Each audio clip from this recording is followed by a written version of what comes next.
Hello साथीहरू, तपाईलाई हाम्रो संगठित संस्था स्टुडेन्ट्स युट्युब च्यानलमा स्वागत छ।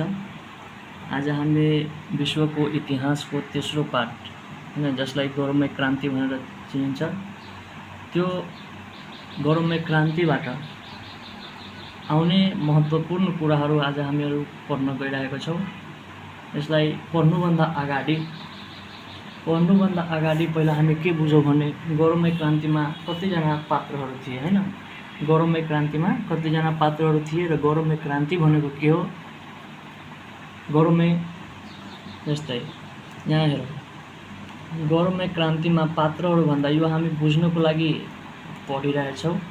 अलि स्टोरी जस्तो गरेर पढेपछि धेरै लामो समयसम्म याद गर्न सकिन्छ हैन। पात्रहरू यसलाई भनौँ क्यारेक्टर हैन, क्यारेक्टर भनौँ हैन। त्यो यसमा पहिलो पात्र जेम्स दोस्रो हैन, जेम्स दोस्रो पहिलो पात्र जेम्स दोस्रो। योभन्दा अगाडि हामी पढेका थियौँ म्याग्ना कार्टामा जोन दोस्रो थियो र यसमा जेम्स दोस्रो रहेछ। अनि यसमा जेम्स दोस्रो यो के थियो, गौरवमय क्रान्ति हुँदा वखत क्रान्ति हुने बेलाको यो तत्कालीन बेलायतको राजा थियो हैन। बेलायतको तत्कालीन राजा। अब यो जेम्स दोस्रोको छोरीको नाम मेरी हैन। जेम्स दोस्रोको छोरीको नाम मेरी र जेम्स दोस्रोको ज्वाइँको नाम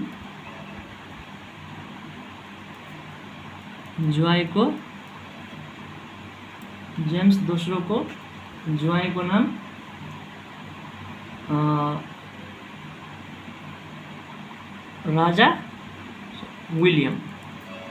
जेम्स दोस्रोको ज्वाइँको नाम विलियम। यसमा के भएछ भने गौरवमय क्रान्तिमा के भएछ भने जेम्स दोस्रो हैन। पहिला बुझौँ गौरवमय क्रान्ति भनेको के हो। गौरवमय क्रान्ति भनेको बेलायतमा बिना कुनै युद्ध हैन, बेलायतमा बिना कुनै युद्ध राजाले राजगद्दी छाडेको घटनालाई नै गौरवमय क्रान्ति भनिन्छ हैन। के भन्छ भने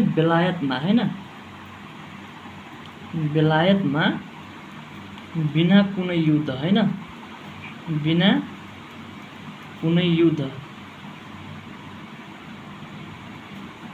राजाले राजगद्दी हैन, राजगद्दी छाडेको घटनालाई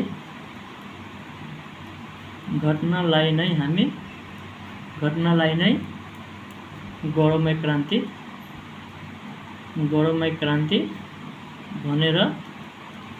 भनेर चिन्न सक्छ हैन, चिनिने।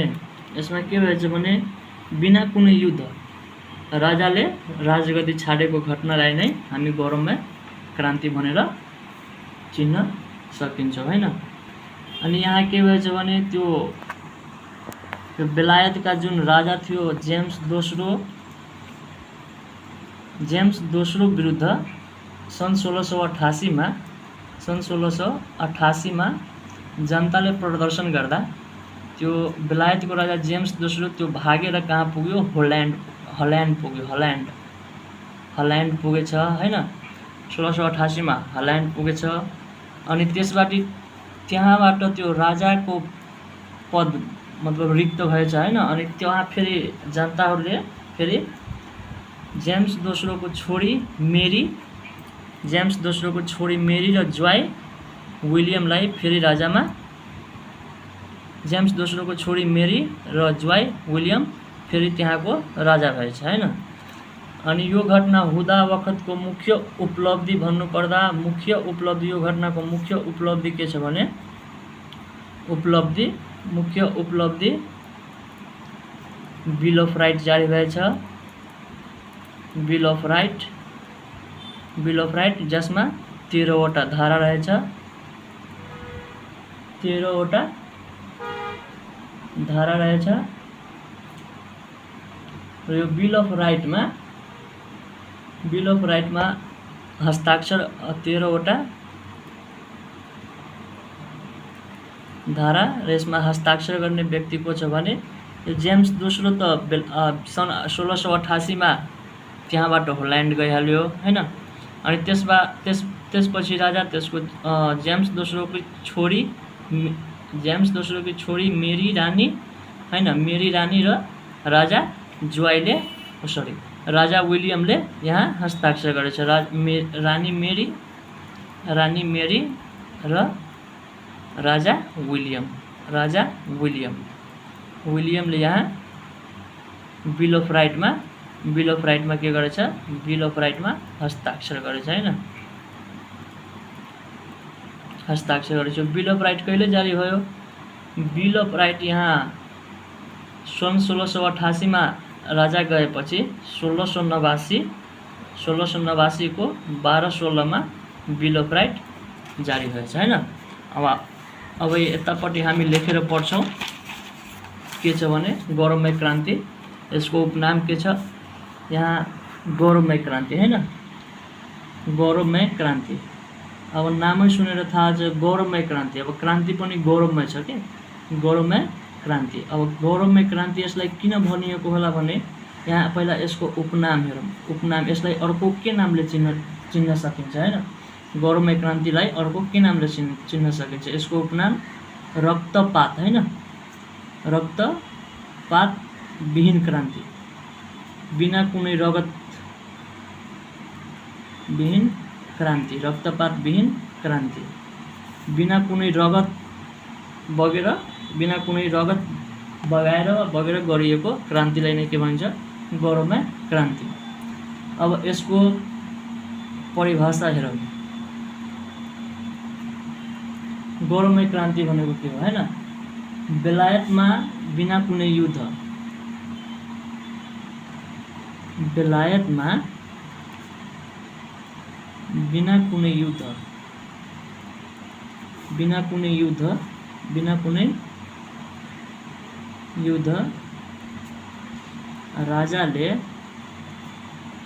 राजाले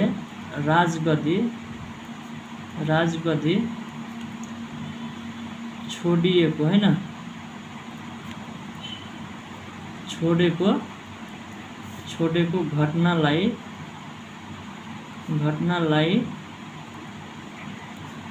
नै गौरवमय क्रान्ति भनिन्छ। बेलायतमा बिना कुनै युद्ध राजाले राजगद्दी छाडेको घटनालाई नै गौरवमय क्रान्ति भनिन्छ।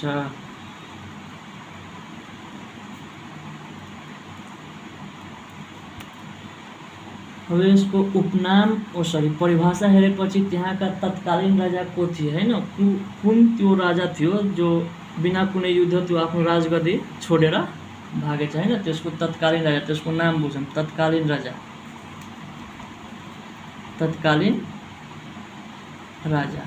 त्यहाँको तत्कालीन राजा को थियो भने जेम्स दोस्रो।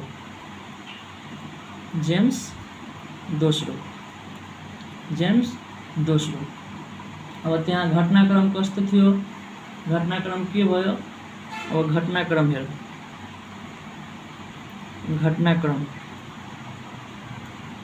घटनाक्रम हेर्दाखेरि सन् 1688 मा राजा विरुद्ध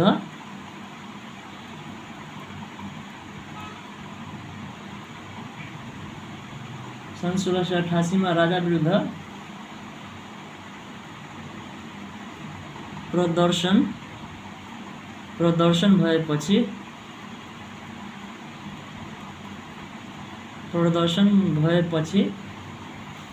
राजा जेम्स दोस्रो हैन, तत्कालीन राजा जेम्स दोस्रो थियो। राजा जेम्स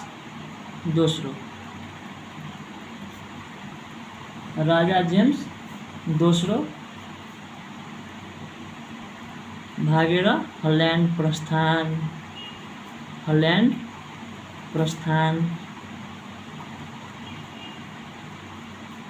घटनाक्रम के थियो भने सन् 1688 मा राजा विरुद्ध प्रदर्शन भएपछि, जनताले राजा विरुद्ध प्रदर्शन गरेपछि राजा जेम्स दोस्रो त्यहाँबाट भागेर आफ्नो राजगद्दी छाडेर त्यो हल्यान्ड प्रस्थान गर्यो, हल्यान्ड भागेर पुग्यो हैन।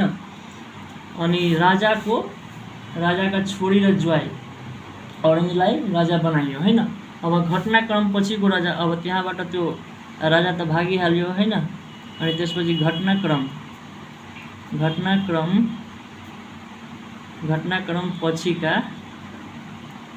पछिका राजा रानी।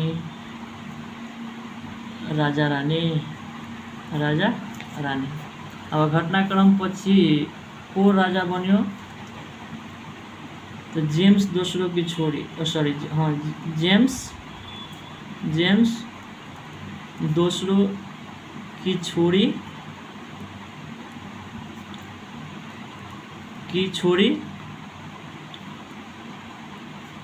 त्यहाँको रानी भयो हैन।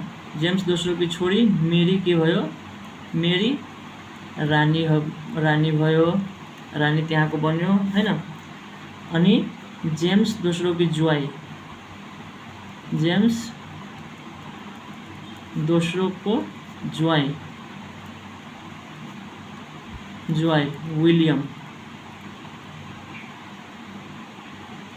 विलियम ऑरेंज, विलियम त्यहाँका को भयो त राजा भयो हैन। विलियम ऑरेंज त्यहाँका को भयो त राजा भयो। अब यो घटनाक्रमको मुख्य उपलब्धि के छ हैन।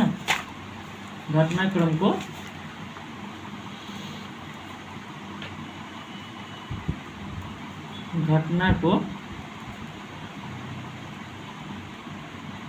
मुख्य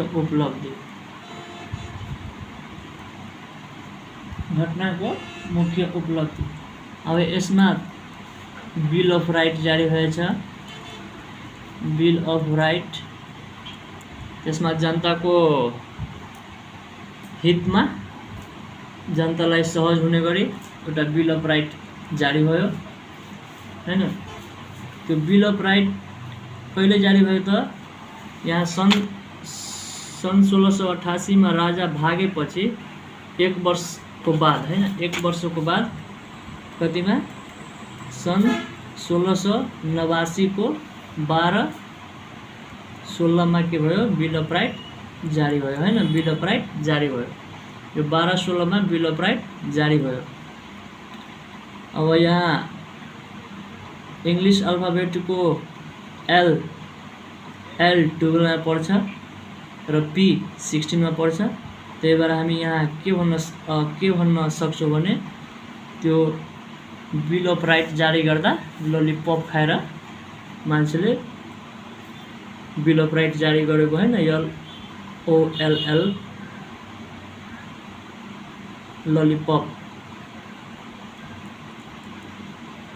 ललिपप हैन, ललिपप LP बाट ललिपप। अब यहाँ बिल अफ राइटमा हैन, बिल अफ राइटमा हस्ताक्षर कसले गरेको थियो त, हस्ताक्षर कसले गरेको थियो, जेम्स दोस्रो पछि त्यहाँको राजा रानी को भयो त, जेम्स दोस्रो पछि र त्यहाँको राजा भए विलियम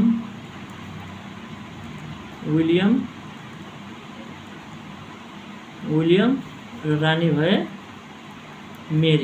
रानी मेरी। हस्ताक्षर गर्ने पनि को छ बिल अफ राइटमा, राजा विलियम र रानी मेरी।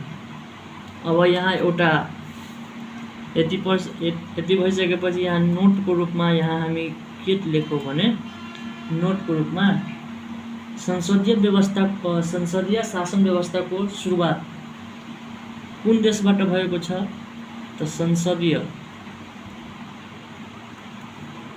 संसदीय शासन व्यवस्थाको सुरुवात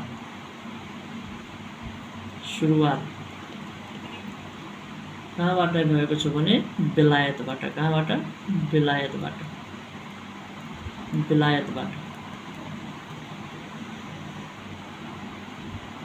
संसदीय व्यवस्थाको सुरुवात बेलायतबाट भएको छ। अब संसारकै पहिलो प्रधानमन्त्री हैन। अब संसारकै पहिलो प्रधानमन्त्री को थिए त? संसारकै पहिलो प्रधानमन्त्री हैन,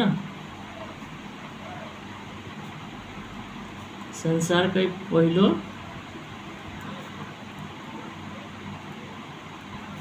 प्रधानमन्त्री, संसारकै पहिलो प्रधानमन्त्री को थिए? रबर्ट वाल्पोल। को थिए? रबर्ट वाल्पोल, रबर्ट वाल्पोल हैन, वाल्पोल, रबर्ट वाल्पोल। बजेटको सुरुवात गरेको यो रबर्ट वाल छ। सबैभन्दा पहिला बजेटको सुरुवात गरेको छ हैन, सबैभन्दा पहिला बजेटको सुरुवात गरेको, बजेटको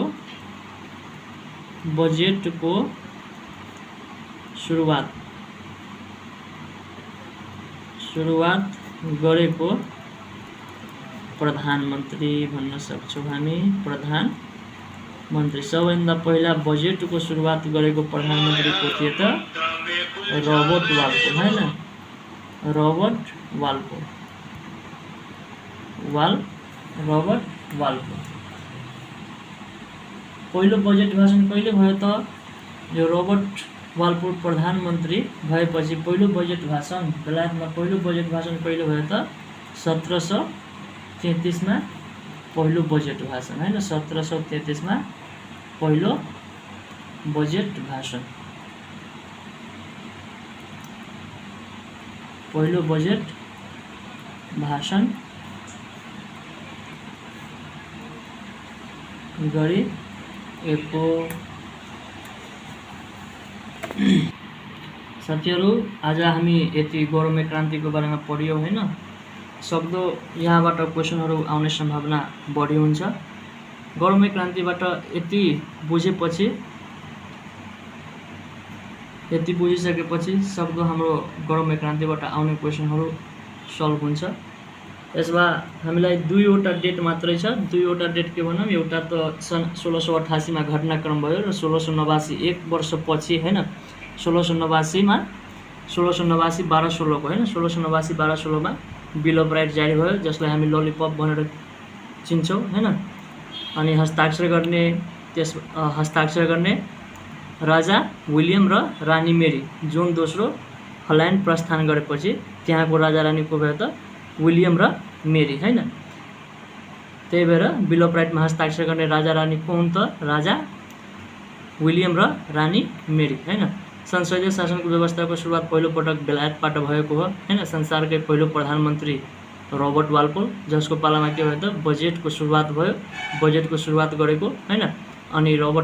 अनि बजेट भाषण कतिमा भयो त? बजेट भाषण पहिलोपटक बजेट भाषण 1733 मा हैन, पहिलोपटक बजेट भाषण सन् 1733 मा गरिएको छ हैन। यति हामीहरू बुझ्दाखेरि गौरवमय क्रान्तिबाट सक्दो क्वेसन हाम्रो सोल्भ हुन्छ। ल साथीहरू आजको भिडियो यति नै। फेरि अर्को भिडियो पार्ट 4 लिएर आउँला हैन। ल धन्यवाद।